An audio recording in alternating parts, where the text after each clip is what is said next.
Salut tout le monde, ici Crypto Godal Jesus. Alors aujourd'hui, nous allons faire une petite analyse technique sur le BTC. Nous allons un peu parler aussi de l'ETH et pourquoi pas du Solana. Solana qui a performé ces derniers jours d'une manière vraiment extraordinaire. Alors, j'avais déjà voulu faire cette vidéo depuis hier, mais j'ai voulu vraiment attendre parce que là, le marché était hier sur un des zones vraiment clés où je ne savais pas trop comment ça allait se passer. J'attendais comment la section asiatique allait prendre le marché. Et la session asiatique a pris le marché d'une manière baissière. Alors, si vous êtes nouveau sur la chaîne, n'oubliez pas de vous abonner, de liker. C'est parti. Alors, qu'est-ce qui se passe sur le Bitcoin actuellement? N'oubliez pas que sur la chaîne, nous parlons souvent nous parlons le plus de trading futur des niveaux clés. J'ai déjà une formation que je propose à bon nombre de la communauté. Pour ça, merci pour votre confiance. Alors, sur BT, qu'est-ce qui se passe actuellement? J'ai essayé de placer certaines zones qui sont vraiment pertinentes. Bien avant cela, nous savons que depuis cette hausse-là, nous avons eu cette correction-là, suivie d'une réaction de cette correction-là. Et nous sommes actuellement sur ce niveau. La semaine dernière, c'était une semaine qui a été vraiment latéralisée. C'était une semaine qui a été latéralisée due aux options qui devaient expirer. Il y avait, je crois, 4 millions d'options qui devaient expirer, ce qui avait fait que le prix avait totalement latéré juste pour que les options puissent expirer, quoi. Maintenant, nous avons remarqué qu'en daily, le Shop Index est vraiment chancé. Donc, ceux qui ne connaissent pas ce qu'on appelle le Shop Index, c'est un indicateur de mouvement, et elle ne nous indique pas la direction, mais elle nous montre par ces données qu'il y aura un mouvement important. Donc, nous avons le Shop Index en daily, une journée qui est chargée, ce qui veut dire qu'on aura un gros move qui a déjà été confirmé cette nuit dans la session asiatique. Et là, on va voir quels sont les niveaux à viser pour cette semaine.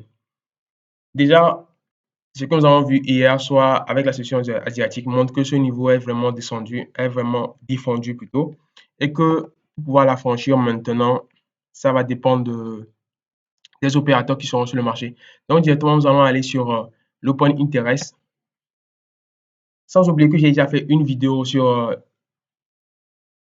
le Shop Index qui est sur ma chaîne. Vous tapez Shop Index sur ma chaîne ou bien sur YouTube, vous aurez plein de vidéos explicatives de cela, de comment utiliser l'indicateur Shop Index. Alors, l'Open Interest à une de temps 4 heures nous montre vraiment une légère baisse. On a une légère baisse par rapport à hier.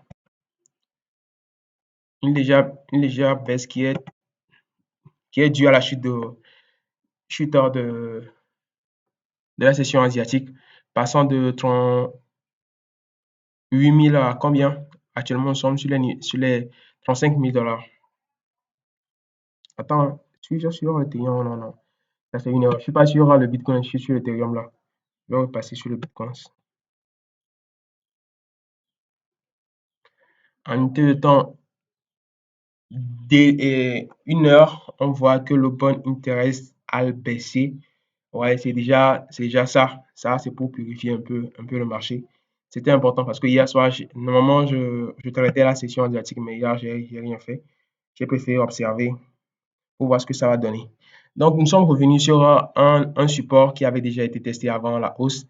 Déjà là, on peut se dire que pourquoi pas attendre. Donc, après cette chute-là, nous étions sur une résistance sur l'Open Interest qui a totalement chuté, qui continue pas à chuter. Ici, nous avons un temps 4 heures pour confirmer cette chute de l'Open Interest. Qu'est-ce qu'on voit? Je vais payer un peu de zoomer là-dessus pour voir. Par rapport au prix, on voit que déjà avec cette baisse-là, les gens commencent pas à rentrer en trade avec des... Les gens commencent pas à rentrer en trade. Donc là, c'est encore un peu mitigé. On avait déjà une résistance ici qui a repoussé le point d'intérêt vers là sur un ancien support ici. Là, c'est de voir si on va continuer par le casser ou bien. Alors, après l'information de l'open interest, on passe sur le Bitcoin temps 4 heures. Qu'est-ce que une temps 4 heures nous montre? Déjà, on repasse à une temps daily. Alors, en temps daily, vous voyez qu'on est sur la semaine passée, on est sur ce qu'on peut appeler un inside des bougies à l'intérieur des bougies. Par exemple, cette bougie est à l'intérieur de celui-ci, celui-ci à l'intérieur de celui-ci, celui-ci à l'intérieur de celui-ci. Et l'avant-dernier, celui d'hier, est à l'intérieur de celui qui se passe aujourd'hui. Alors déjà dans ce genre de configuration, on a tendance à chercher le haut, le bas avant de prendre une décision, ce qui a été fait par les deux bougies là, je crois. Et de deux aussi, j'observe moi, bien sûr que c'est mon avis, c'est par rapport à ma manière de faire des analyses techniques. Je vois un teaser baissier ici. Alors si ce teaser baissier se confirme, on peut se dire qu'on va peut-être, pourquoi pas aller retester le niveau des 63 des 63 800, pourquoi pas. Je vais essayer d'identifier ce niveau-là ici avec ce teaser que nous sommes en train de voir aussi, ce teaser baissier que nous sommes en train de voir. Donc, un teaser baissier en unité de temps daily, je crois que c'est du lourd. Maintenant, si on passe à une unité de temps 4 heures, à quoi on peut s'attendre? Donc, en unité de temps daily, on peut s'attendre déjà, pourquoi pas à un test de ce niveau. Pourquoi ne pas tester ce niveau ici? On vient, on teste ce niveau, on essaie de réagir. On essaie de réagir avant de continuer la baisse. Pourquoi pas? C'est un peu ça. Déjà, arrivé à ce niveau, on peut essayer de latéraliser. Au final, venir rechercher ici. Donc, tout dépend du temps qu'on va passer sur ces deux niveaux-là. Ce sont des niveaux clés qui ont été, par exemple, ici, qui avaient repoussé le prix avant la cassure. Ici, qui avait servi de top avant la baisse, disons le dernier sommet avant cette baisse-là, qui a été déjà ici, est revenu chercher ce niveau de prix avant de baisser et revenu le franchir ici. Alors, si nous revenons ici, nous allons voir le nombre de temps. Si nous venons juste le tester pour repartir là, on aura de la force pour continuer. Mais si on vient là-dessus, on traîne beaucoup là-dessus, on aura plus de chances de baisser. Donc, c'est les niveaux que moi je vois. Je vais essayer d'utiliser le petit Fibonacci pour essayer de comprendre un peu plus ce qui se passe déjà ici.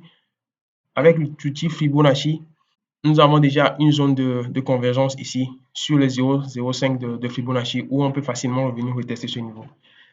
Bon, tout dépend de ce qui va se passer, de l'observation du prix. Après un plan, on observe ce qui se passe. On définit des niveaux. Par exemple, ce niveau que je viens de définir sur les 66 608 comme un niveau. Quand le prix va revenir là-dessus, on va prendre des précautions selon notre plan, soit achat ou bien vente.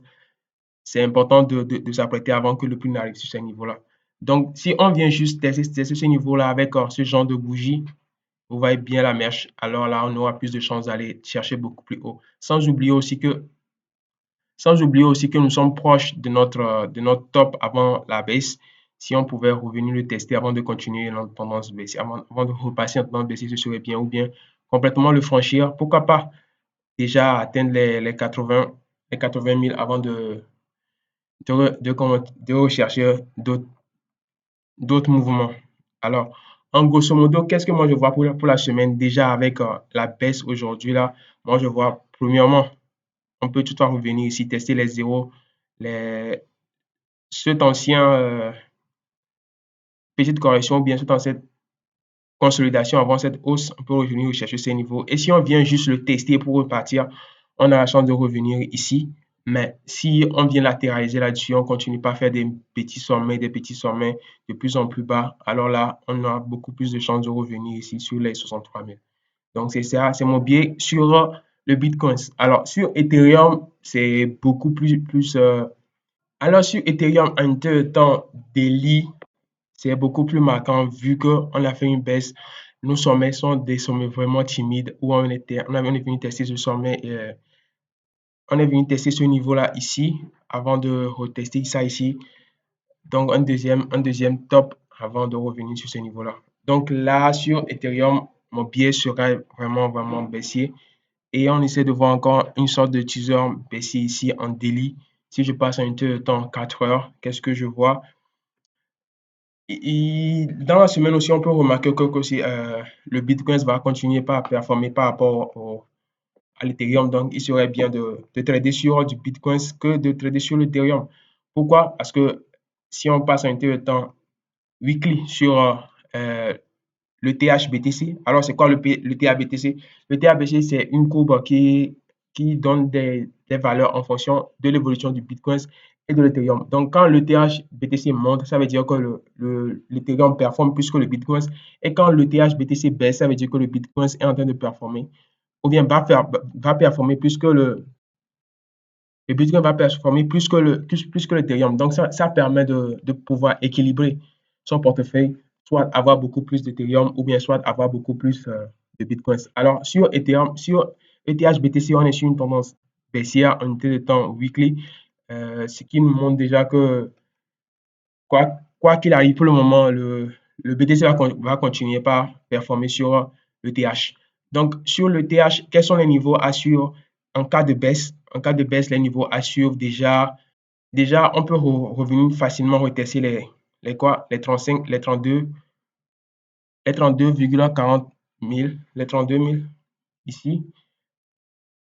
Mais si on revient le tester comme on l'a fait ici, on l'a testé, on a directement rebondi, ce serait bien. Mais si on vient le tester, on commence par latéraliser là et on peut toutefois facilement revenir chercher la liquidité ici parce que souvent, le plus souvent, il y a beaucoup de stop loss à ces niveaux que le marché peut toutefois revenir chercher. Et la tendance qu'elle est en train de montrer là, tout va aussi se dessiner à ce niveau parce que ici aussi, il y a de la liquidité. Ceux qui sont en train d'entrer d'ici pour cette hausse-là seront là. Donc, si on n'arrive pas, si on cache, si on franchit facilement le niveau des 35 500, alors là, on aura plus de chances de revenir sur les 32 000. Donc, sur Ethereum, c'est mon biais. C'est un biais premièrement haussier, mais tout dépend de la réaction. C'est ce que je dis. Il faut observer le marché, prendre un certain niveau, être prêt et avoir un plan sur ces niveaux, que quand le prix arrive sur ce niveau, on met nos plans en marche avec surtout un money management bien respecté pour pouvoir avoir de la chance ou bien pour pouvoir avoir du capital, pour pouvoir agir lorsque le marché sera beaucoup plus facile à trader. Et sur Solana, qu'est-ce qu'on peut se dire? Solana a vraiment performé ces derniers temps. Je l'avais déjà vu à 200 $. Elle a atteint le niveau là plusieurs fois. Ça, c'est ce qui m'a fait vraiment plaisir. Pourquoi je dis ça m'a fait vraiment plaisir? Parce que avec la chute avec la chute du FTX, Ethereum et Solana avait pris cher. Les Solana était baissé jusqu'à 16 $. Je vous dis, 16-14 $. Je voyais ça comme ça. Man. En ce moment, je n'avais pas autant d'expérience que j'en ai actuellement pour pouvoir l'acheter en ce moment. Mais Ethereum, c'est une crypto-monnaie qui de plus en plus se solidifie et est de plus en plus demandée sur le marché. Donc, sur Ethereum, sur Solana plutôt, qu'est-ce que moi je vois? Déjà, on est sur quoi? Si je passe en unité de temps une semaine, on va essayer de définir les sommets. Vous avez vu, actuellement, on est sur, pourquoi pas une mini-résistance parce que c'est le dernier sommet avant toute cette baisse-là. Mais actuellement, on est revenu sur ce niveau des 200 $, environ 200 $ et 195 $. On est dans cet intervalle. Et on l'a testé, on s'est fait rejeter, on est revenu sur ce niveau et actuellement, on est sur ce niveau. Donc, si le marché continue pas à être baissier, ce qui est sûr, on va continuer pas à baisser. Mais si on baisse déjà le niveau des 32 000 ici, sur lequel on avait clôturé la semaine surpassée, serait déjà un bon niveau pour rebondir. Pourquoi pas? Au plus pire des cas, si on latéralise ou bien on continue toujours la baisse encore plus bas, ce niveau aussi des 171 000 et au pire des cas, les 149 000 seront vraiment nécessaires pour laisser des ordres pour un potentiel retournement de tendance. Donc là, déjà sur Ethereum, on peut facilement venir rechercher ces tops les plus hauts qui était de 259 $, son plus haut, qu'il est en train de chercher actuellement. Donc, c'est mon but que j'essaie de partager avec vous. Pour ceux qui ont aimé la vidéo, n'oubliez pas de m'écrire dans les commentaires, d'intégrer mon groupe Telegram, de poser vos questions. Je serai toujours heureux de vous répondre. La prochaine vidéo sera sur le Notcoin. Je vais essayer de partager mon avis sur le Notcoin et les 30 $ que je me suis fait avec les 10 millions de Notcoin.